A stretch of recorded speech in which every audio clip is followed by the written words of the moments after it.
Today, in the episode, the 2026 World Cup draw has really split opinion. A lot of fans are calling it the most confusing and least exciting World Cup format we've ever seen. Today, we'll break down why so many people are disappointed with this tournament already. We'll talk about that and plenty more today, friends. This is Football Frenzy, your daily football fix. Get comfortable and let's get into it. If you're watching this over a meal, enjoy the show.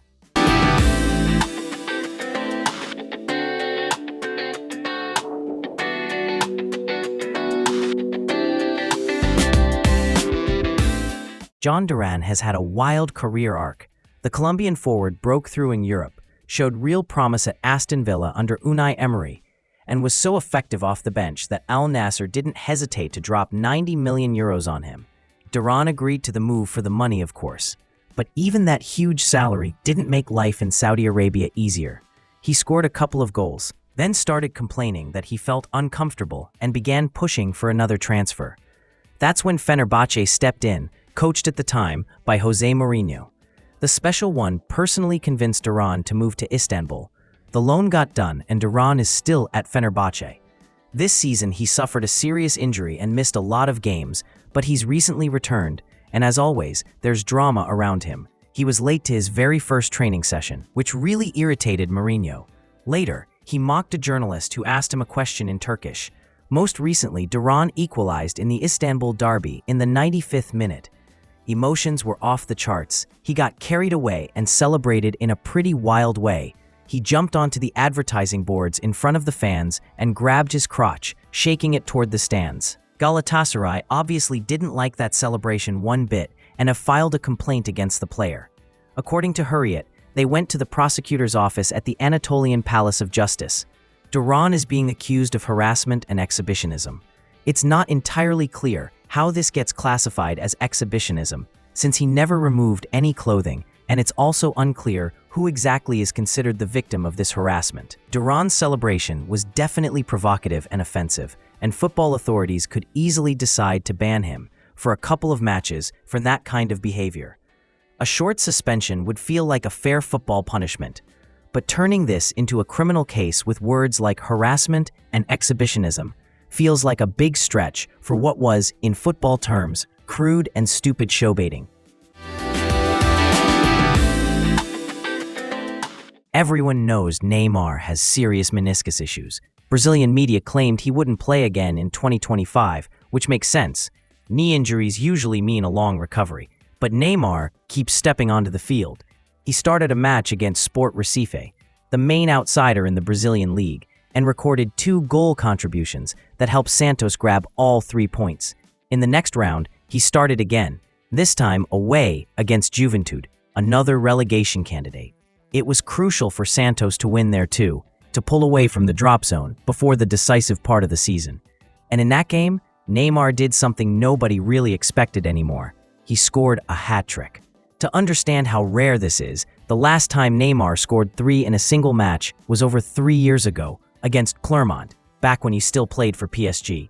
With these performances, Neymar might basically be dragging Santos to survival in Serie A. If they stay up, the board will have to seriously think about extending his contract.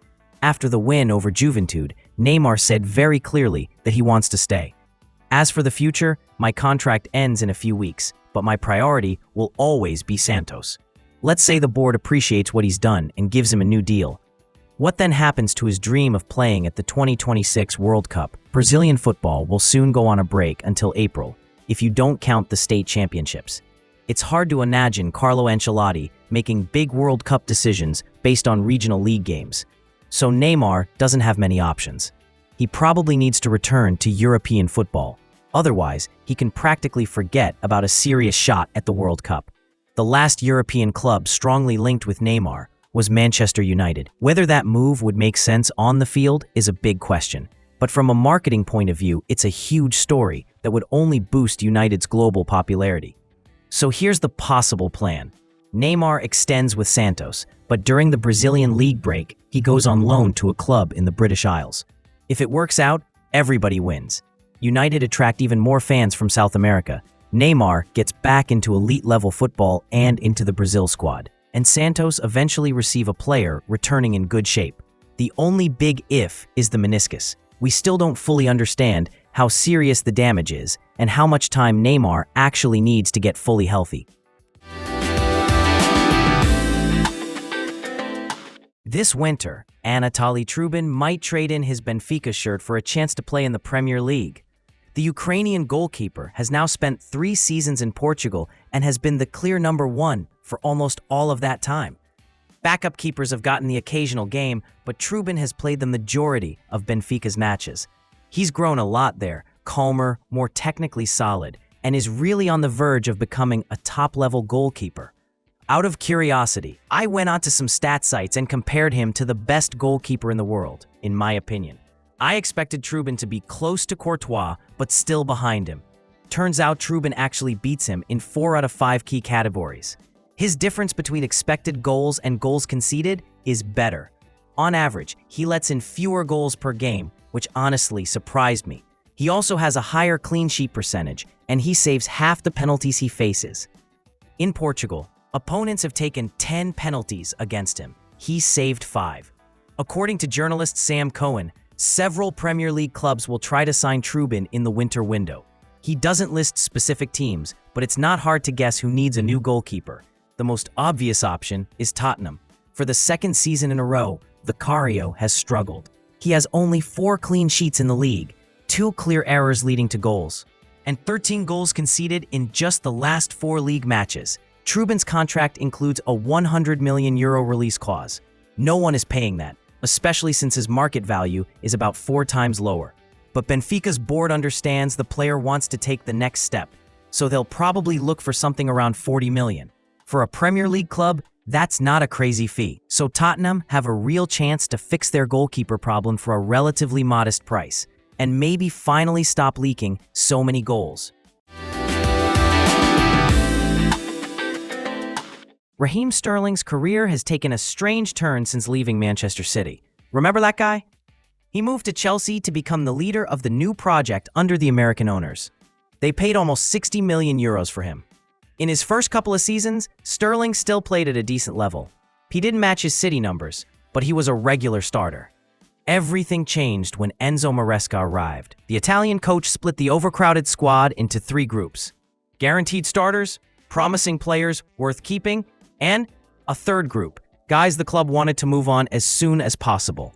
Unfortunately for Sterling, he ended up in that last category and was sent on loan to Arsenal. Over the whole season there, he played under 1,000 minutes. It became obvious he's no longer at the level of a top Premier League starter and has no real future at Chelsea. The club couldn't sell him in the summer, so he stayed. But he doesn't play and doesn't even train with the first team. What's the problem? It's simple. Chelsea gave him a massive contract. Sterling earns about €23 million per year. It makes no sense to keep a player on that salary who doesn't contribute on the field. Chelsea set a modest asking price, around €20 million. But even then, nobody wanted to take on his wages. Some Italian clubs are reportedly willing to sign him, but only if they don't have to match his current salary. No one in Serie A earns that much. That makes the transfer almost impossible under normal conditions. And Sterling himself has no reason to walk away from that money. The only realistic solution is to terminate his contract and pay out compensation. Chelsea won't really save anything short-term. They'll need to pay him around $50 million. But they will free up that giant salary slot on the wage bill. If Chelsea actually do this, Wrexham from the Championship could sign Sterling. You know the story. A small Welsh club bought by Ryan Reynolds and his partners, climbing from the 5th tier to the Championship in just a few years. Now Wrexham are a solid mid-table side with a realistic shot at the playoffs. That's where Sterling could go as soon as this winter. If Chelsea's board greenlights the contract termination, in the end, Sterling may end up costing Chelsea close to €200 million in transfer fee, wages and compensation combined. For what they got on the pitch, that's just crazy. After 3 games without a goal or assist, during which Real Madrid dropped points in La Liga, Kylian Mbappe reminded everyone who he is in the derby against Atletico.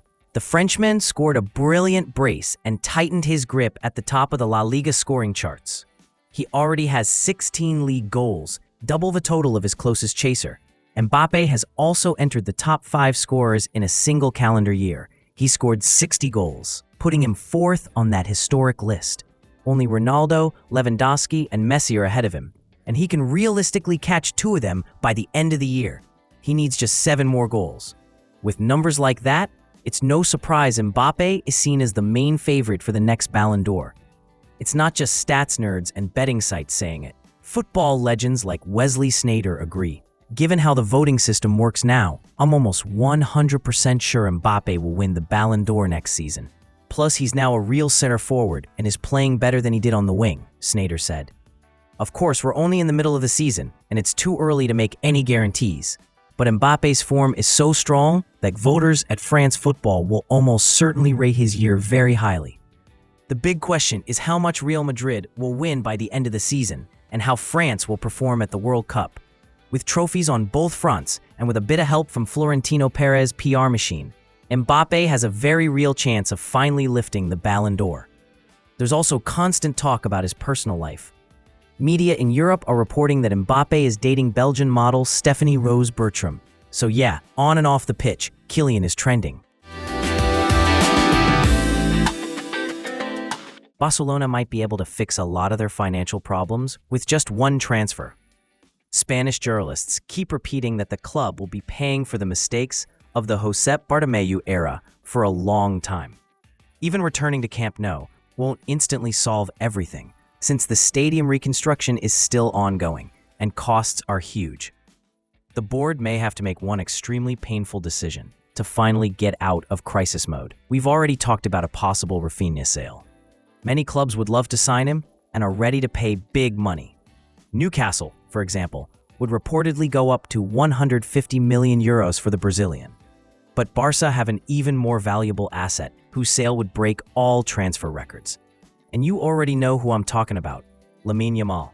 Almost every European superclub wants the 18-year-old superstar. First in line is Paris Saint-Germain. They were ready to offer over 200 million euros when Yamal was still just a 16-year-old kid. Now, his market value has grown, which means he would cost more than Neymar, still the world record transfer. And PSG are far from the only rich club in the race. Manchester City are also ready to fight for him. Normally, City don't like to spend insane money on a single player. Their record signing is actually defender Joško Gvardiol for 95 million. But for Yamal, who could define an entire era at the Etihad, they'd be willing to break that rule. Liverpool are interested too. The club showed last summer that, when needed, they can spend big. But in Yamal's case, we're talking huge numbers. Whoever signs him will likely have to pay around 350 million euros. That kind of fee would soften the blow for Barca fans forced to say goodbye to their most talented La Masia graduate since Messi. And the board would finally get funds to rebuild a squad that badly needs depth and quality. Barca without Yamal definitely wouldn't be as electrifying. But the Catalans would gain financial stability, and right now, that might be just as important as beautiful football. Federico Chiesa has quickly become a fan favorite at Anfield, even without huge minutes. Passion, work rate, and total commitment. That's how you win over Liverpool supporters. So far, the Italian hasn't featured as often as he'd like. But Arne Slot has definitely heard the chance. It's getting harder for him to leave Chiesa out of the starting lineup, given the form he's showing. Fabrizio Romano previously reported that Chiesa is counting on the second half of the season. He's convinced he can win Slot's trust and become a regular starter. But that plan could change fast if Liverpool sign another forward. There have been long-running rumors about Antoine Semenyo from Bournemouth. If Liverpool bring him in, Chiesa's minutes could drop again. His role off the bench, using his pace and dribbling to change games, would be reduced. That's a problem for him, especially in a World Cup season. Chiesa lost his place in the Italian national team after a rough period with injuries and inconsistent form. Under Luciano Spalletti, he actually got an invitation to come back and turned it down to focus on getting fully fit. According to Niccolò Sciarra, at least 2 Serie A clubs are actively trying to bring Chiesa home this winter, and there's also interest from an unnamed La Liga side. As a Liverpool fan, I'd love him to stay. He's already won points for the Reds more than once. He scored the winner against Bournemouth, delivered 2 assists for both goals against Southampton, and recently cleared the ball off the line from an empty net against Anderlecht. but he's still more of a rotation player. Having someone that good on the bench is a luxury for any coach, but Chiesa deserves more than just occasional cameos. He wants to get back to the level he showed at Euro 2020, and for that, he needs consistent starts. At many Italian clubs, he'd walk straight into the 11 and be one of the main men. And from there, getting into the World Cup squad becomes much easier. So I wouldn't be surprised at all if Federico returns to Serie A this winter. Barcelona have Marcus Rashford on loan this season with a €30 million buy option at the end. So far, the Englishman is performing well. 15 goal contributions in 19 games. He's consistently among Barca's most dangerous attacking players and gave Hansi Flick very important depth during the toughest stretch of the season. While Rafinha was out injured for 2 months, Rashford basically owned that left flank. He did the job, solid, reliable. Without disasters, his goals and assists helped Barcelona survive a period when the squad was stretched to the limit. But when Rafinha returned, the difference between the two became obvious in Flick's system. Rafinha offers a lot more off the ball. He's aggressive, presses constantly, wins possession high up the field, and covers huge distances on the wing. Players like that are vital for Flick's counter-pressing. And on top of that, the Brazilian doesn't lose anything creatively. He's still one of Barca's main chance creators. Against that benchmark, Rashford still looks good, but maybe not like the perfect fit for this specific system. That's why, according to insiders, the board is hesitating over whether they should actually trigger the buyout clause. The $30 million fee is manageable for Barca. The real problem is Rashford's wage demands. To stay in Barcelona, he'll need to lower his expectations. The club simply can't offer a salary that equals half of his transfer fee in a single season. But even if Barca say no, Rashford has options. PSG have been circling for a while. The French club have been interested in him for several seasons and are reportedly ready to move from monitoring to a real bid. The number being mentioned is around €50 million, and that figure could go up by the summer. PSG can easily cover his wage demands too, so in any scenario, Rashford is in a strong position. Barcelona have a decision to make. PSG have a big name option to boost their attack, and Rashford himself will stay at the top level in European football. Now it all depends on how much he wants to adapt to Barca's financial reality and how clearly Flick sees him as part of the long-term project. The World Cup draw show itself wasn't exactly a classic. It felt more like a long school ceremony or a random concert than a football event. A lot of fans online were wondering when the actual football part would finally start. Gianni Infantino decided to add extra spice by presenting Donald Trump with a special Peace Prize. Reports about this award had been around since November, but the FIFA president still tried to create some fake suspense. On stage, the two presidents praised each other and talked about how unique the upcoming tournament will be. The most viral moment, though, was when Trump joked that American football needs a new name. Listen, this here is football. No questions. We need to come up with a different name for the NFL. If you think about it, it's nonsense, he said. Whatever you think of Trump, he definitely knows how to steal a headline. And for a few minutes, he completely overshadowed the actual World Cup draw. Let's move on to the groups and the football side of things. Group A, Mexico, South Africa, South Korea, and the winner of Path D in European qualifying. Denmark, North Macedonia, Ireland, or the Czech Republic. This could be a very balanced group, especially if Denmark qualify. Mexico almost always show up at major tournaments, and with 3 teams going through for most groups, they should be confident about the knockout stage. Group B, Canada, Qatar, Switzerland, and hopefully Italy. No one wants another World Cup without the Azzurri.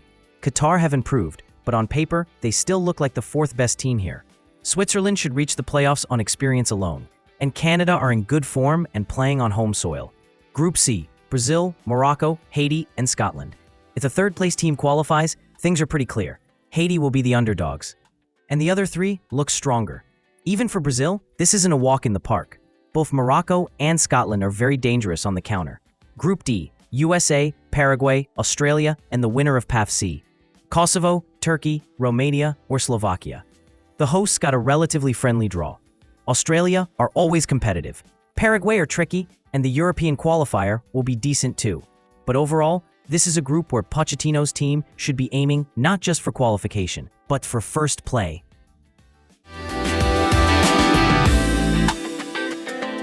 Group E, Germany, Curaçao, Ivory Coast, and Ecuador. This looks like a comfortable draw for the Germans. Julian Nagelsmann's squad should be able to manage their energy for the knockout rounds. The real intrigue is who finishes second and third. Ecuador are tough, but Ivory Coast have a stacked physical squad. Group F, Netherlands, Japan, Tunisia, and one of Ukraine, Poland, Sweden, or Montenegro. One of the most intriguing groups. I'm especially excited to see Japan's high-pressing, high-energy style against the Dutch and their attacking football. Whoever comes out of the European playoff will make this group even better.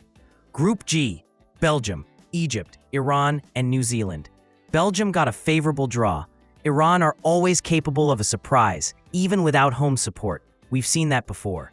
And if Mohamed Salah hits his best form, Egypt become a very serious challenger for a top 2 spot.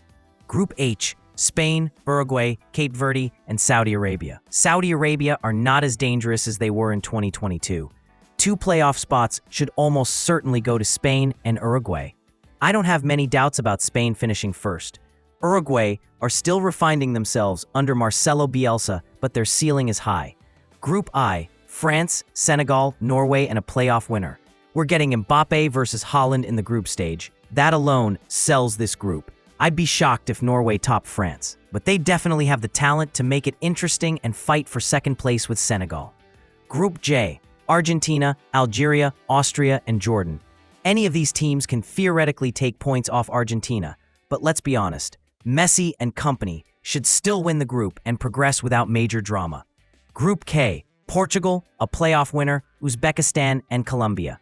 Portugal also have a manageable group. Colombia, with James Rodriguez and Luis Diaz, will compete hard. Group L, England, Croatia, Ghana, and Panama.